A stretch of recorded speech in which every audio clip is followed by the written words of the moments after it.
Bienvenidos a El Debate, un espacio de intercambio intelectual y contraste de múltiples perspectivas sobre las ideas que moldean nuestro mundo.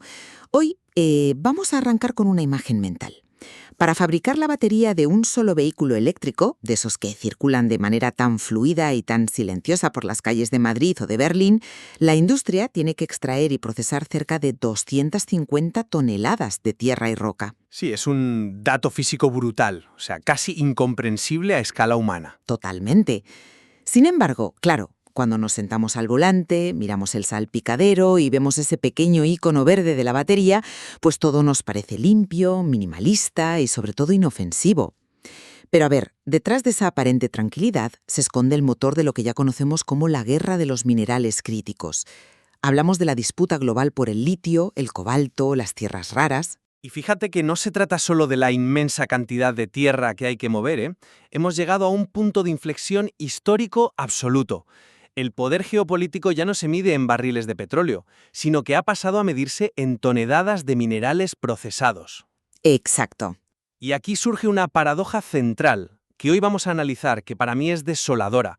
Resulta que para intentar limpiar el aire y descarbonizar las ciudades del norte global, estamos alterando radicalmente ecosistemas enteros y desestabilizando sociedades enteras en el sur global. Y esa misma paradoja nos obliga a plantear nuestra pregunta central de hoy.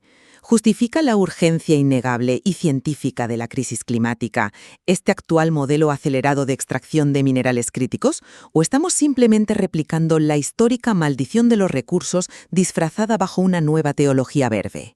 Esa es la clave, sí. Yo, como defensora de esta postura, parto de la base de que esta transición acelerada y este giro hacia la seguridad de suministro son imperativos geopolíticos y climáticos absolutamente inevitables. Estamos ante una emergencia real y la parálisis por buscar una cadena de suministro perfecta, nos costaría muchísimo más. Pues yo lo abordo desde un ángulo diametralmente opuesto. Hoy defenderé que el modelo actual choca de frente contra límites físicos insalvables del planeta. Además, vulnera de forma flagrante los derechos de las comunidades locales y utiliza este miedo al colapso climático para eludir un debate democrático honesto sobre cuáles son los verdaderos costes y quién los está pagando. A ver, entiendo por qué sostienes que hay costes severos. Es innegable. Pero permíteme ofrecerte una perspectiva distinta sobre la inevitabilidad de este proceso histórico. No estamos en una época de cambios graduales, no tenemos el lujo de la deliberación infinita. Ya, el argumento de la urgencia. Es que es así. La transición energética ha comprimido un giro estructural que normalmente llevaría, 60 u 80 años, en apenas un par de décadas. Y hay que entender por qué las potencias occidentales reaccionan ahora con tanta agresividad. Durante décadas, Occidente vivió bajo el espejismo de la eficiencia de costes. ¿Por qué China tiene hoy un monopolio que asusta tanto? Bueno, controlan el refinado de casi el 90% de las tierras raras. Exacto, y un porcentaje altísimo del litio y cobalto. Y no es un accidente geográfico. No es que tengan todo el mineral en su subsuelo. Claro, es porque se lo cedimos nosotros, ¿eh? Eso es.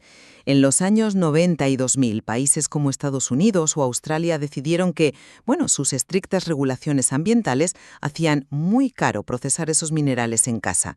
Así que externalizamos la parte más tóxica y sucia a China. Y ahora nos llevamos las manos a la cabeza.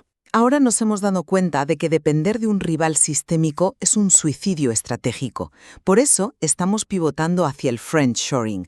Queremos asegurar que la extracción se haga en países aliados y al hacerlo estamos aceptando una inflación estructural como coste necesario para garantizar los ladrillos de la economía digital y verde. Vale, acepto totalmente esa premisa histórica. Le regalamos a China el monopolio del trabajo sucio. Es un hecho.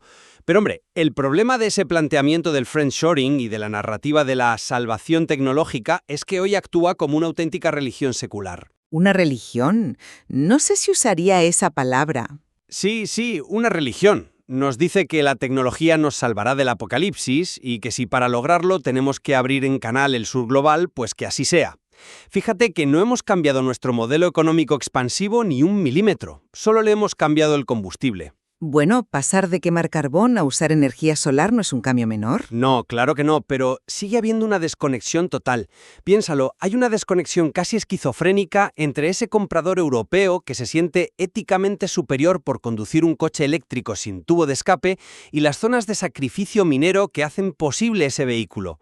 Consolidamos un mundo dual. A ver, entiendo la crítica social, pero es que la urgencia climática no es un constructo moral inventado para vender coches eléctricos.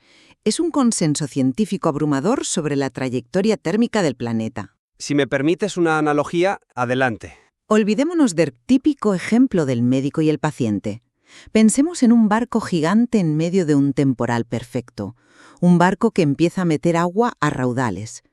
No tienes el lujo de navegar tranquilamente hasta un puerto, encargar acero sostenible con certificados éticos y sentarte a debatir con toda la tripulación, ¿verdad? Ya veo por dónde vas. Tienes que arrancar planchas de metal de donde buenamente puedas y soldarlas mientras las olas te golpean. Que las planchas no son ideales, que la soldadura genera residuos temporales, sí. Pero si te detienes a hacer un referéndum exhaustivo, el barco se va a pique.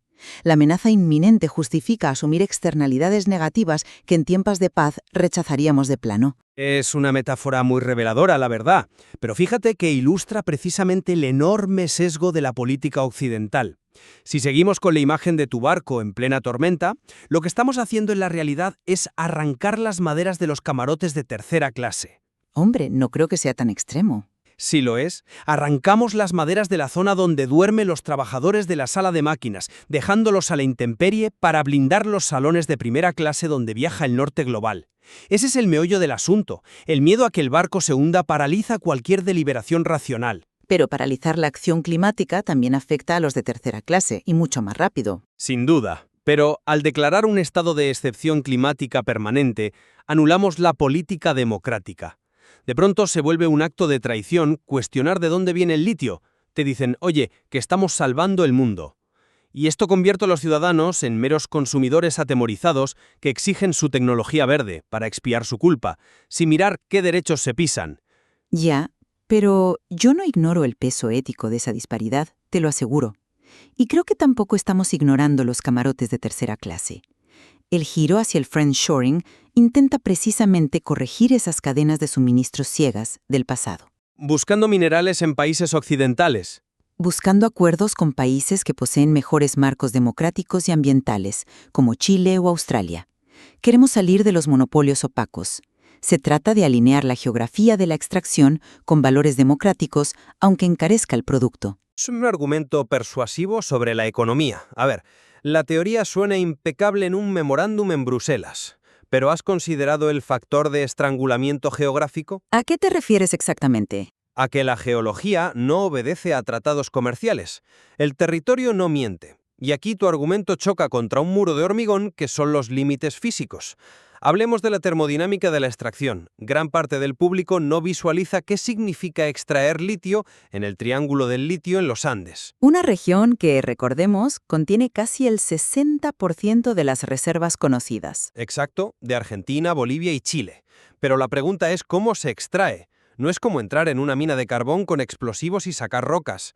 Ese litio andino está disuelto en acuíferos de salmuera subterránea, bajo los desiertos más áridos del planeta, como el de Atacama. Sí, el proceso de las piscinas de evaporación. Así es, bombean miles de millones de litros de salmuera, los vierten en piscinas del tamaño de decenas de campos de fútbol y dejan que el sol evapore el agua durante meses, a veces más de un año. Es minería de agua en un lugar donde no llueve nunca. Es un uso intensivo, sí. Así que el cuello de botella real no es si Chile es un socio fiable o no. El cuello de botella es la tasa natural de evaporación y la cantidad finita de agua. No hay agua suficiente para satisfacer esas proyecciones estratosféricas de vehículos eléctricos. Es un límite infranqueable. Hombre, pero fíjate que ahí partes de una premisa muy cuestionable. Asumes que la tecnología de extracción es estática, que estamos condenados a usar las piscinas de evaporación para siempre. Bueno, es lo que se usa mayoritariamente hoy. Hoy sí, pero con la inyección colosal de capital actual, la innovación se dispara. Precisamente por ese límite hídrico, la industria está desarrollando a marchas forzadas la extracción directa de litio, o DLE por sus siglas en inglés. Sí, conozco el DLE, pero Déjame explicar cómo funciona. porque actúa como una esponja química altísimamente selectiva.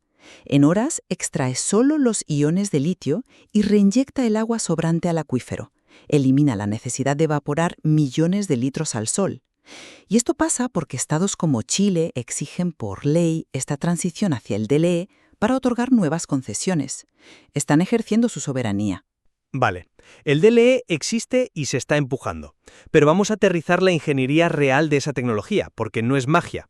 Para empezar, el DLE requiere enormes cantidades de agua dulce, no salmuera, agua dulce, para lavar esas resinas. Es un proceso en perfeccionamiento, claro. Y además consume muchísima energía en zonas remotas donde la electricidad suele generarse quemando diésel. O sea, resuelves el problema de evaporación, pero creas un problema masivo de consumo de agua dulce y energía. Pero bueno, más allá de la tecnología, pongamos en cuarentena esa soberanía estatal que mencionas. ¿Por qué en cuarentena? Chile y México están legislando duramente. Sí, los gobiernos intentan dictar reglas, pero esa visión ignora la realidad antropológica a pie de salar. Para el ministerio en la capital, el salar es un activo económico, una casilla en el Excel del PIB, pero para la comunidad indígena atacameña, el salar es un ecosistema vivo, es sagrado. Hay un choque cultural, es evidente. Espera, a ver, entiendo la gravedad del choque de cosmovisiones, de verdad, pero cuando introduces el término lawfare o el uso de la arquitectura legal como arma, necesitamos explicarlo bien. Corremos el riesgo de sonar un poco a teoría de la conspiración. Te refieres a los arbitrajes, imagino. Me refiero concretamente a los tribunales y SDS, el sistema de arbitraje de diferencias Estado-inversor. El mecanismo es fascinante y aterrador. Imagina que un país soberano, tras una sequía severa, aprueba una ley ambiental más estricta para proteger sus acuíferos. Lo cual es legítimo. Totalmente. Pero la multinacional Mineme, en lugar de acudir al Tribunal Supremo de ese país, utiliza tratados de libre comercio para saltarse la justicia local. Demanda al Estado en tribunales privados internacionales, en Washington o París. Y no piden solo lo invertido, ¿eh? ¿Piden el lucro cesante? Exacto. Exigen compensaciones multimillonarias por los beneficios futuros que habían proyectado ganar a 20 años vista. El resultado es la congelación regulatoria. Los gobiernos del sur global, aterrorizados por multas que quebrarían su sanidad o educación, simplemente no aprueban leyes ambientales. Vale, comprendo que, visto así, parece un abuso flagrante. Y acepto que los tribunales ISDS generan tensiones enormes. Pero hagamos el ejercicio de analizar por qué existe este mecanismo. ¿Por qué no nació de un complot malvado? Nació para proteger el capital. Nació de una necesidad financiera cruda y pragmática. Desarrollar un proyecto minero, desde la prospección hasta sacar la primera tonelada, puede tardar 15 años. Requiere hundir miles de millones de euros de capital inicial en el suelo de un país extranjero. ¿Ya el riesgo inversor? Seamos realistas, ningún fondo de pensiones europeo va a arriesgar esa cantidad si sabe que mañana un gobierno, por un giro populista, puede expropiar la mina o duplicar impuestos retroactivamente, sin un árbitro internacional imparcial. Imparcial entre comillas. Si eliminas esa arquitectura, el capital no fluye, y si no fluye, no hay nuevas minas de litio, y la transición energética se detiene en seco. El sistema ISDS necesita reformas, sí, pero es la infraestructura jurídica que hace posible construir la infraestructura verde. A veces toca elegir el menor de los males. Pero el gran problema de elegir el menor de los males es que, para las comunidades que asumen los costes, ese mal es absoluto. Al aceptar este chantaje financiero, consolidamos un derecho internacional que funciona como un candado, frenando la ecología local. ¿Pero la alternativa es el colapso climático? Si nuestro friendshoring democrático significa que los socios fiables son países dispuestos a sacrificar sus ecosistemas por miedo a tribunales opacos, la transición nace manchada. No puedes llamar sostenible a una economía basada en la coerción legal. Me gustaría ampliar el foco un momento antes de terminar, porque tendemos a reducir todo al coche eléctrico. Pero la dimensión del reto es infinitamente mayor. Piensa en la economía digital, la nube, la inteligencia artificial. La nube. Ese es otro gran tema. La IA requiere un procesamiento computacional brutal y el software vive en el hardware. Redes eléctricas, cableado de cobre, servidores, refrigeración. Todo ese ecosistema requiere acero, litio y tierras raras. Renunciar a esta extracción por dilemas éticos amenazaría nuestra competitividad y seguridad nacional. Me alegra que menciones la nube, de verdad, porque es la metáfora perfecta del autoengaño. Llamamos nube a naves industriales de hormigón llenas de servidores hiperactivos que devoran energía y agua. Si la IA y la electrificación exigen extracción infinita en un planeta finito, la solución no puede ser perforar más rápido. ¿Y cuál es la solución entonces? Cuestionar el volumen de la demanda. De verdad es imperativo sustituir 1.000 millones de coches de combustión por 1.000 millones de coches eléctricos individuales. Asumimos que el crecimiento ilimitado es un dogma intocable. A ver, el problema de proponer un decrecimiento radical es que es completamente inviable en el mundo real. Ningún país emergente va a renunciar a su derecho al desarrollo tecnológico porque en Occidente nos asalten escrúpulos morales. No se trata de escrúpulos, se trata de termodinámica. Se trata de geopolítica. La expansión material va a continuar. La disputa es bajo qué estándares. Si Occidente frena por su conciencia ecológica, ese vacío de poder no lo llenará un comité de ética ambiental. Lo llenará el modelo de extracción chino. Y volvemos al miedo. Un modelo estatalizado, sin transparencia, con peores condiciones laborales. Ese monopolio autoritario sería una tragedia incalculable para el medio ambiente global y para esas comunidades locales que defiendes. Ese argumento de si no lo hacemos nosotros, lo harán los chinos y será peor, es el chantaje geopolítico de manual, ¿eh? Es una profecía autocumplida para rebajar nuestros estándares en nombre del pragmatismo. Yo lo llamo realismo. Si competimos replicando sus lógicas extractivistas y asfixiando la soberanía local, nuestra supuesta superioridad moral es pura retórica. A una comunidad atacameña sin agua le da igual si la multinacional cotiza en Nueva York o en Shanghái. El resultado físico es la devastación de su territorio. Bueno, creo que llegados a este punto hemos tocado el núcleo duro de nuestra discrepancia. Para mí, gestionar la supervivencia climática y geopolítica implica aceptar compromisos muy incómodos y fricciones asimétricas. La alternativa nos condena a un colapso climático que golpeará primero a los más vulnerables. Y para mí, el riesgo es que esta urgencia climática sirva de coartada para no cambiar cómo nos relacionamos con el planeta. Si justificamos zonas de sacrificio y tribunales abusivos, pintamos de verde las viejas lógicas imperiales. Sin embargo, a pesar de lo polarizado de este dilema, es evidente que nuestras posturas convergen en un punto crucial. Ambos acordamos que la era dorada de la globalización ingenua, esa de buscar siempre lo más barato sin importar dónde, ha terminado definitivamente. Totalmente de acuerdo en eso. La seguridad geológica y el control físico de la materia prima han vuelto para ser el motor del poder mundial. Y coincidimos en que la simplicidad minimalista de la tecnología verde es probablemente el mayor espejismo de nuestro tiempo. Por supuesto. Detrás de cada servidor o cada coche eléctrico hay un entramado denso de termodinámica, derecho internacional y durísimas realidades humanas. Entender esto ya no es para expertos, es una obligación ciudadana hoy en día. Así es. No podemos ser simples consumidores pasivos celebrando acríticamente nuestros dispositivos. Tenemos el deber cívico de mirar bajo la carcasa. Bueno, nos despedimos aquí. La próxima vez que mires tu teléfono y veas ese icono verde indicando que la batería está al 100%, recuerda por un instante el peso de la tierra removida y la diplomacia que lo han hecho posible. Equilibrar este complejo entramado definirá nuestro futuro. Gracias por acompañarnos en este intercambio de ideas. Hasta la próxima.